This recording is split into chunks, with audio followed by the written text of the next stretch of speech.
Strength and conditioning 3 days per week provides us with a ton of options to set up the training week. Today, we're going to cover the setup that I use with nearly all my athletes and how to slightly modify it for different sports and situations. The setup for a beginner and intermediate lifter is basically the same, and there will be a slight adjustment for more advanced athletes. With beginners, we are focusing on full body and getting lots of quality reps in the major movement patterns. We are trying to build great technical abilities in a few key lifts. This isn't about maximal effort, but technical mastery. The major movement patterns that all athletes should focus on are sprinting and jumping, squatting, hinging, horizontal and vertical pressing, and horizontal and vertical pulling. I typically have them do 2 different lifting days to rotate through. So day 1, day 2, day 1, day 2, etc. This gives some minor changes, so they're not just doing the same thing all 3 days. An example is shown on the screen.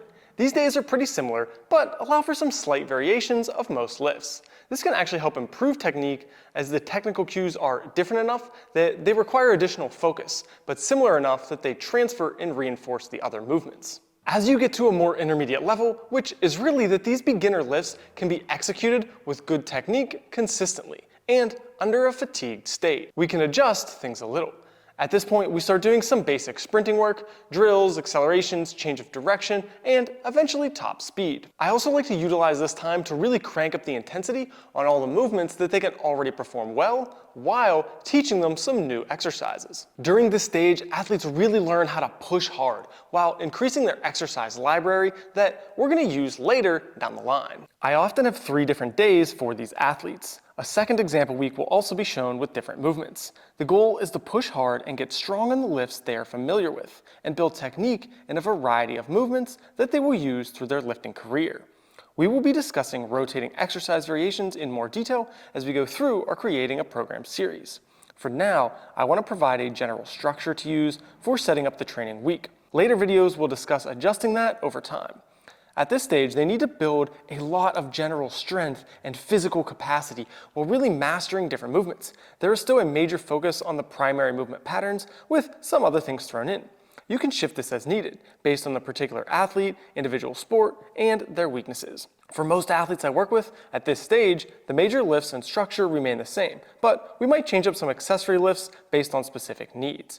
We are trying to build general strength, build competency in a variety of movements, and teach the athlete how to push hard. We are also going to progress the accelerations to more change of direction and top speed work as the athlete gets comfortable sprinting and doing various sprinting drills. This style of programming should really last until the athlete stops making progress, and that can take quite a while when rotating exercises that are being pushed every 8 weeks or so. Utilize this stage to teach any lifts that they're going to perform down the road, and even adjust this structure based on physical need. If the athlete is quite strong, for example, but needs more speed and power work, take away some of the strength-oriented movements and spend more time with speed and power. Keep this general structure, just make some adjustments for time spent on given qualities based on that athlete's needs.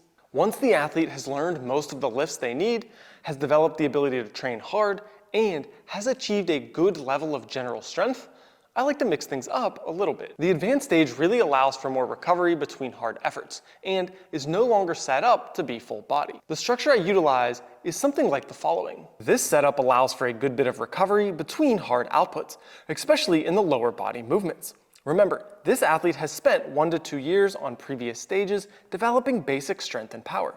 They are pretty strong and explosive now, and need more recovery. This can be adjusted too as far as the day's order, depending on the athlete's schedule and practice.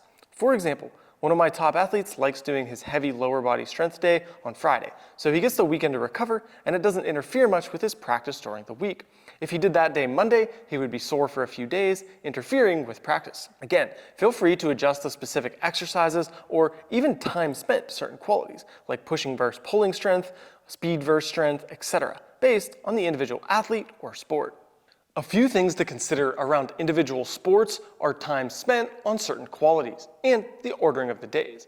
If an athlete needs more strength, prioritize strength work earlier in the week and have more sets and reps dedicated to those exercises and intensity zones. If they need more speed, do the same. Set up the week so the speed day is performed when the athlete is freshest. Also, adjust based on practice schedule so training days don't interfere with their actual sport practice, at least as much as possible. In general, this is a great setup for any field and court sport athlete and does a great job for track and field and swimming.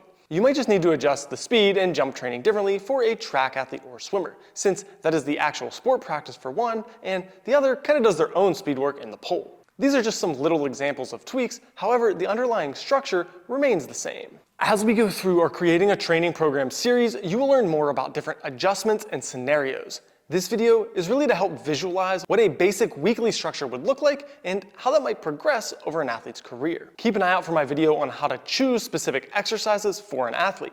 It doesn't need to be complicated though, especially if you're working with junior high and high school athletes. They need to get good at a few basic lifts, sprint, master consistency, and push hard. Too much stressing about the perfect exercises and progression models is largely a waste of time for these level of athletes. How exactly things change based on sport, individual, and ability level will be discussed in future videos dealing with more advanced athletes. If you found this video helpful, please like it, share it with other athletes and coaches, and subscribe to the Immortal Power channel.